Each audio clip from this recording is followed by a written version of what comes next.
सभी से मेरा नमस्कार। आज हम जिस युग में जी रहे हैं ये कलयुग है। जैसा कि नाम से ही समझ पड़ता है, कलपुर्जों का युग, यंत्रों का युग, एक आधुनिक युग जिसमें हर हाथ में मोबाइल है और हर प्रयोग के लिए मशीनों का उपयोग है। एक समय था जब सतयुग था। सतयुग मतलब संतों जैसे लोगों का युग था। संयमित जीवन जीने वाला मनुष्य प्रेम पूर्वक रहता था। उनके मन में द्वेष और ईर्ष्या का भाव नहीं होता था। वो कर्तव्यवान होता था और अधिकतर समय भगवान का नाम जाप में व्यतीत करता था। इन्हीं आस्था के कारण अधिकतर उस समय पे चमत्कार होते थे और वही चमत्कार सभी को देखने को मिलते थे। उसके बाद आता है त्रेता युग। त्रेता युग में इंसानों के मन में स्वार्थ पनपने लगा, आपसी ईर्ष्या का भाव पैदा होने लगा। इस समय पे वर्ण व्यवस्था का जन्म हुआ। लोगों के काम बांट दिए गए। फिर भी लोगों में धर्म की आस्था बरकरार थी। लोग धर्म और कर्म दोनों पर ध्यान देते थे और आपसी तालमेल बनाकर रखते थे। इसके बाद आता है द्वापर युग। द्वापर युग में काम, क्रोध, लोभ, ईर्ष्या का प्रभाव और बढ़ गया। वर्ण व्यवस्था के साथ लोगों में जाति व्यवस्था का प्रभाव भी देखने को मिला।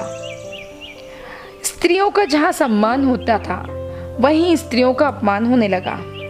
स्त्रियों का अपमान इस तरीके से बढ़ा और साथ में आपसी प्रेम जो दो भाइयों के बीच होता था वो खत्म होने लगा।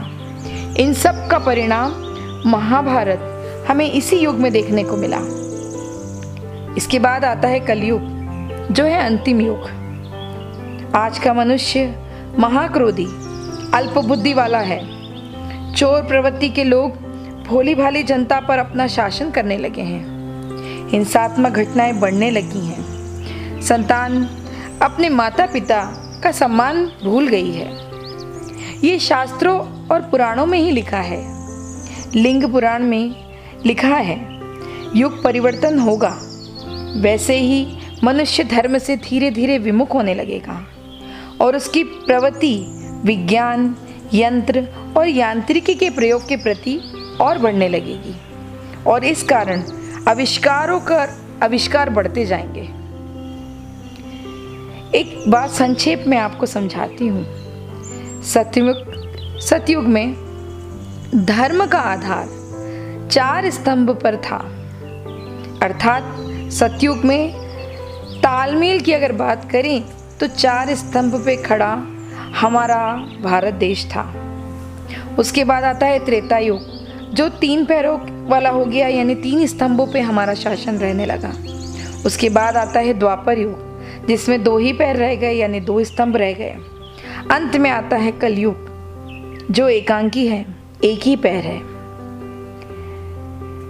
ऐसा अगर हम देखें तो हम ये समझ पाते हैं कि जब चमत्कार अपनी चरम उत्कर्ष पर होते थे तब उसकी वजह हमारे बीच का व्यवहार और हमारी धर्म के प्रति आस्था होती थी। आज ये चमत्कार आविष्कारों में बदल गए हैं और चमत्कारों की बात केवल कहानियों में ही सुनने को मिलने लगी है। ना आप उसका प्रत्यक्षवाद कर पाते हैं ना हम। अब आविष्कारों का एक युग है जिसमें व्यक्ति की जितनी आवश्यकताएं बढ़ती गई वैसे ही आविष्कार भी बढ़ते गए। इन सब बातों के पीछे एक ही सारांश आता है कि जब भी आविष्कार बढ़ेंगे तब चमत्कार अपने आप कम हो जाएंगे। नमस्कार।